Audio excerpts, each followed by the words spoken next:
Assalamualaikum warahmatullahi wabarakatuh. Yang terhormat dosen penguji dan dosen pembimbing, Profesor Wahid Slamet Ciptono, MBA, MPM, PhD. Perkenalkan, saya Diah Ayu Sarsati Maharyani. Pada kesempatan ini ingin mempresentasikan terkait dengan penelitian tesis saya yang berjudul Analisis Penguatan Strategi Manajemen Risiko dengan Studi Kasus PT Waskita Karya Persero Tbk. Sebelum kita menginjak pada materi, berikut adalah daftar isi presentasi saya pada hari ini. Yang pertama, dimulai dari pendahuluan, lalu landasan teori, metode penelitian, hasil penelitian dan pembahasan, dan simpulan.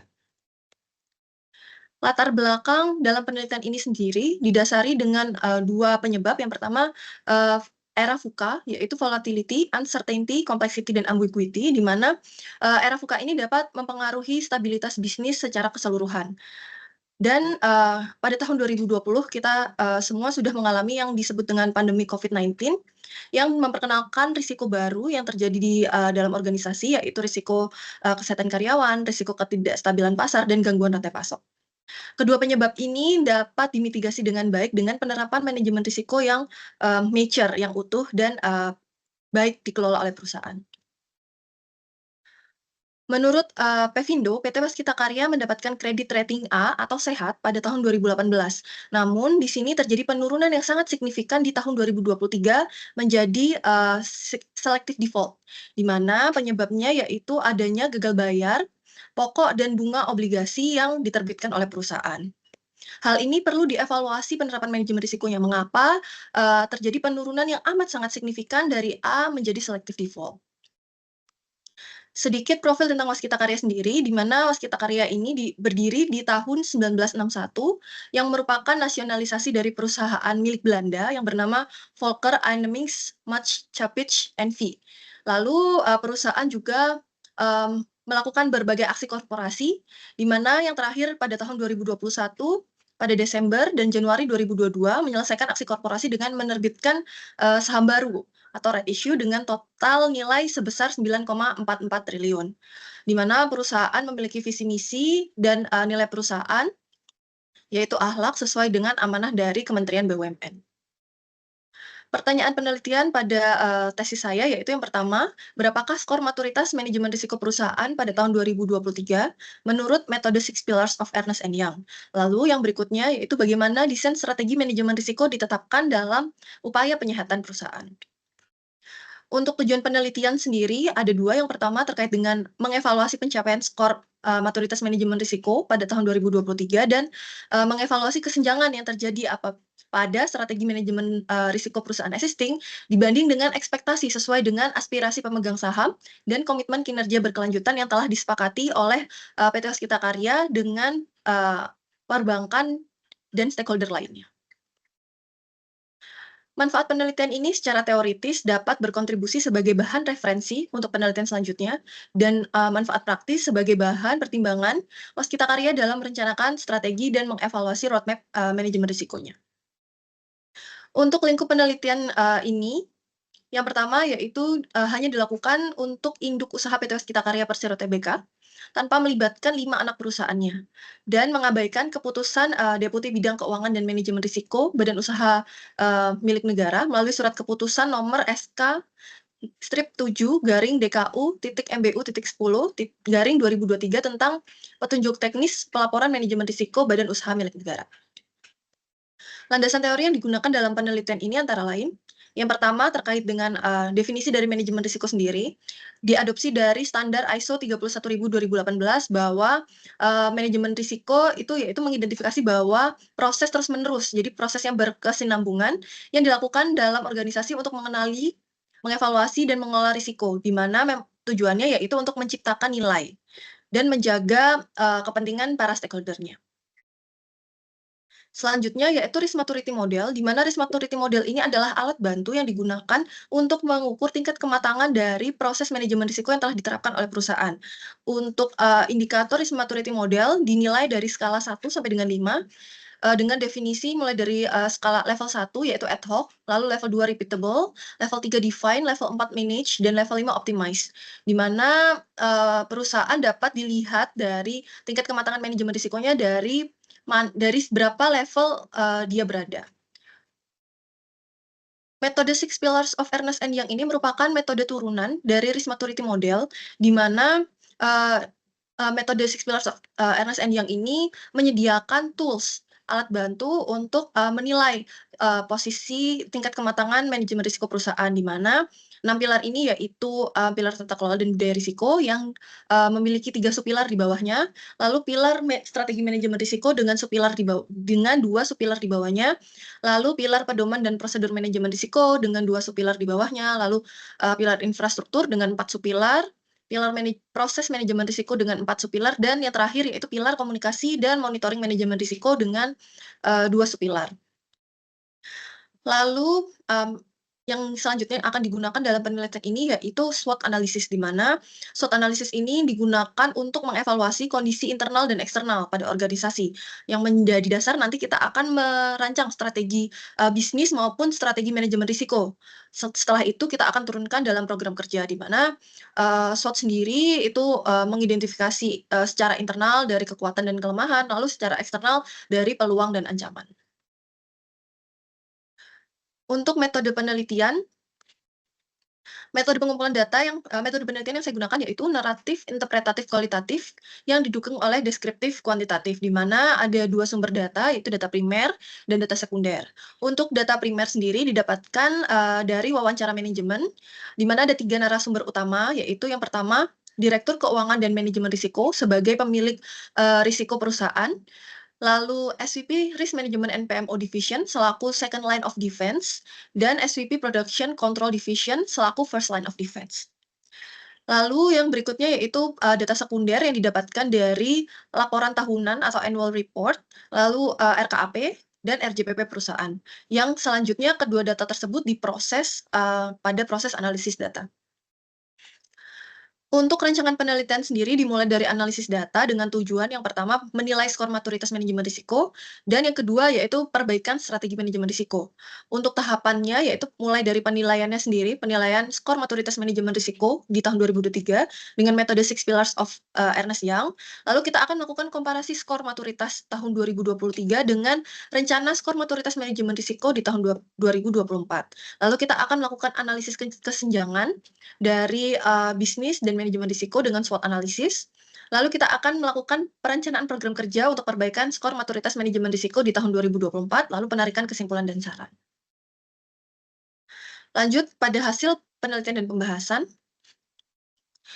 Setelah, kita menganalisa dari hasil wawancara dan membandingkan dengan, kamus yang disediakan oleh metode Six Pillars of EY, didapatkan bahwa, eee skor maturitas manajemen risiko, PT Waskita Karya pada tahun 2023 yaitu 2,79 secara total, di mana ini sangat jauh dari sasarannya, yaitu 3,76 sesuai dengan komitmen kinerja berkelanjutan yang telah disepakati oleh seluruh stakeholder. Penilaian ini melibatkan 6 pilar dengan 17 subpilar dan 19 pertanyaan wawancara. Wawancaranya sendiri dilakukan secara terstruktur. Lalu jika kita bandingkan dengan, skor tahun 2023 dengan prognosa tahun 2024 dengan masing-masing subpilar, maka di sini dapat terlihat bahwa rata-rata untuk, masing-masing subpilar ini terdapat deviasi negatif, dengan total gap, paling bawah yaitu sebesar 1,06 untuk, yang harus digapai oleh perusahaan agar dapat memenuhi komitmen kinerja berkelanjutannya di tahun 2024, di mana gap tersebut cukup sangat besar dirasakan. Nah, apabila ini tidak segera diperbaiki, maka akan terjadi gap yang akan lebih besar lagi pada tahun-tahun selanjutnya, di tahun 2025 dengan sasaran, skor maturitas manajemen risikonya di 4,00, lalu di 2026 dengan sasaran skor maturitas manajemen risiko ada di 4,14. Berikut adalah hasil SWOT analisis perusahaan, di mana perusahaan memiliki kekuatan mulai dari, dengan customer base yang luas, memiliki vendor, dengan pengelolaan rekanan yang baik, peralatan dan fasilitas konstruksi yang terbesar, dan berpengalaman dalam mengelola keuangan dan pendanaan, serta melakukan recycle aset kepemilikan jalan tol di periode sebelumnya. Namun perusahaan juga memiliki kelemahan, yaitu, belum optimalnya pengelolaan pemasaran, lalu belum adanya aturan detail terkait dengan claim and variation order, lalu belum optimalnya fungsi administrasi kontrak. Selain itu, perusahaan juga mengalami keterbatasan sumber pendanaan untuk modal kerja dan investasi baru dan menurunnya kepercayaan dari pihak eksternal akibat pelemahan likuiditas yang terjadi dan kenaikan risiko industri. Selain itu, dari sisi eksternal, perusahaan memiliki peluang terkait dengan program pemerintah ya, terutama terkait dengan pembangunan infrastruktur di Indonesia. Lalu ada regulasi juga yang mendukung percepatan pembangunan infrastruktur, terutama di ibu kota negara baru. Lalu program percepatan perbaikan keuangan BUMN untuk sektor konstruksi dan peluang pasar konstruksi luar negeri, di mana perusahaan juga memang telah memiliki kantor cabang di berbagai negara seperti Malaysia dan Singapura. Lalu untuk ancamannya sendiri dari eksternal, yaitu yang pertama terbatasnya pendanaan perusahaan dari pihak eksternal, yang dimaksud di sini adalah perbankan. Jadi memang perusahaan tidak dapat mengambil pinjaman perbankan lagi dalam bentuk apapun, baik itu bentuknya, supply chain financing maupun, bentuk yang lain. Lalu ada potensi inflasi dan resesi ekonomi, ketatnya persaingan bisnis di industri konstruksi, dan alternatif pendanaan pemerintah yang seiring, berjalannya waktu terjadi penurunan anggaran, di mana memang untuk tahun 2024 ini anggaran difokuskan untuk pendanaan politik dan anggaran infrastruktur cenderung, berkurang dari tahun-tahun sebelumnya.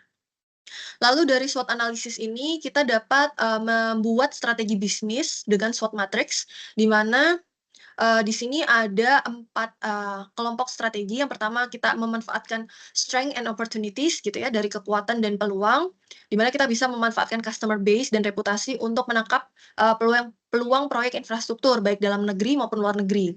Lalu perkuatan pengelolaan rekanan, dan vendor untuk, proyek infrastruktur, lalu optimalisasi peralatan dan fasilitas konstruksi untuk proyek infrastruktur besar, dan memaksimalkan jaringan pemasaran untuk proyek konstruksi luar negeri. Saat ini perusahaan telah mengekspansi dengan mengerjakan proyek-proyek luar negeri seperti proyek di Timor Leste dan, proyek di Malaysia. Lalu selanjutnya yaitu strategi yang menggabungkan antara kelemahan dengan peluang, di mana kita dapat, melakukan optimalisasi kinerja bisnis melalui program perbaikan keuangan BUMN.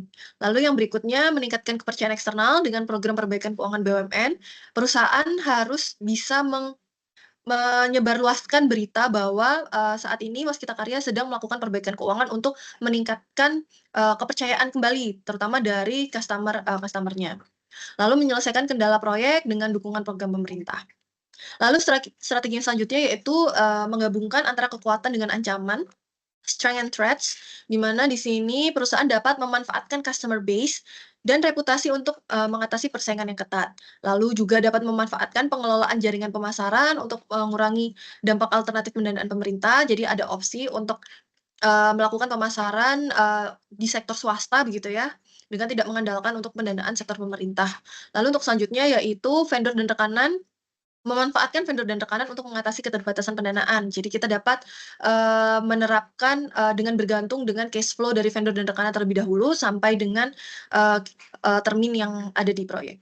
Lalu yang terakhir yaitu menetapkan strategi weakness and threat, di mana di sini ada 4 strategi yang bisa dilakukan, yaitu yang pertama optimalisasi pengelolaan pemasaran untuk mengatasi persaingan bisnis, lalu sentralisasi pengadaan, untuk mengurangi ketergantungan pada pendanaan proyek, jadi untuk pengadaan tidak lagi, dilakukan oleh masing-masing proyek, tapi disentralisasi untuk, efisiensi dan, efektivitas, dari pengadaan sendiri. Lalu integrasi dari sistem untuk mengurangi risiko operasional dan perbaikan penyelesaian proyek untuk mengurangi, risiko pendanaan yang terbatas. Lalu setelah kita memiliki, gap skor yang, kita harus penuhi di tahun 2024 dengan hasil, SWOT, analisis dan SWOT matrix tersebut, kita dapat memetakan, bahwa di sini masih terdapat pemenuhan-pemenuhan yang harus kita lakukan yang diturunkan dalam program kerja. Di mana untuk masing-masing pilar di sini, eee dapat, kita lihat bahwa untuk pilar tata kelola dan budaya risiko, di sini masih ada 14 pemenuhan yang harus dipenuhi untuk mencapai skor yang diharapkan dengan 14 program kerja turunan. Lalu ada di strategi manajemen risiko, ada 10 pemenuhan dengan 7 program kerja. Lalu ada, pedoman dan prosedur manajemen risiko, yaitu dengan 4 pemenuhan dan 3 program kerja. Lalu ada, pilar infrastruktur dengan 11 pemenuhan dan 9 program kerja. Lalu ada pilar, manajemen risiko dengan 6 pemenuhan dan 5 program kerja. Lalu komunikasi dan monitoring manajemen risiko dengan 9 pemenuhan dan 4 program kerja. Seluruh program kerja ini, harus dilaksanakan agar dapat mencapai sasaran, yang diharapkan di tahun 2024 yaitu sebesar 3,85 sesuai dengan yang telah disepakati dengan para stakeholder dalam komitmen kinerja berkelanjutan dan, aspirasi pemegang saham. Untuk program kerjanya sendiri, dan pemenuhannya sendiri itu didapatkan dari, strategi, manajemen risiko dan strategi bisnis yang, diintegrasikan menjadi satu untuk memperkuat, strategi bisnis perusahaan. Lalu, yang terakhir yaitu simpulan dan saran, di mana simpulan ini ada 2. Yang pertama terkait dengan pencapaian skor maturitas manajemen risiko pada tahun 2023 yaitu sebesar 2,79 atau repeatable menuju define, di mana pencapaian tersebut masih lebih kecil dari sasaran pada tahun 2023 yaitu sebesar 3,76 atau define menuju manage. Lalu yang kedua, penguatan strategi manajemen risiko perlu dilakukan dengan integrasi antara strategi bisnis dan strategi manajemen risiko, di mana seluruh proses bisnis mulai dari perencanaan, pelaksanaan, dan evaluasinya, di siklus PDCA-nya, Plan, Do, Check, Action-nya, harus mempertimbangkan risiko-risiko yang dihadapi perusahaan. Lalu untuk sarannya, saya menyarankan, 2 hal. Yang pertama, manajemen puncak, dalam hal ini dewan, komisaris dan direksi bekerja sama dan memberikan perhatian lebih dalam pengelolaan risiko perusahaan, serta memperkuat tone from the top dalam upaya transformasi dan akselerasi strategi manajemen risiko, serta penguatan manajemen risiko. Lalu yang kedua yaitu unit manajemen risiko sebagai second line of defense juga harus perlu melakukan kaji ulang kembali terhadap strategi manajemen risiko yang telah ditetapkan untuk mengejar ketertinggalan skor manajemen risiko sesuai dengan yang ditargetkan dalam aspirasi pemegang saham dan komitmen kinerja berkelanjutan. Demikian presentasi yang dapat saya sampaikan, kurang lebihnya mohon maaf. Terima kasih.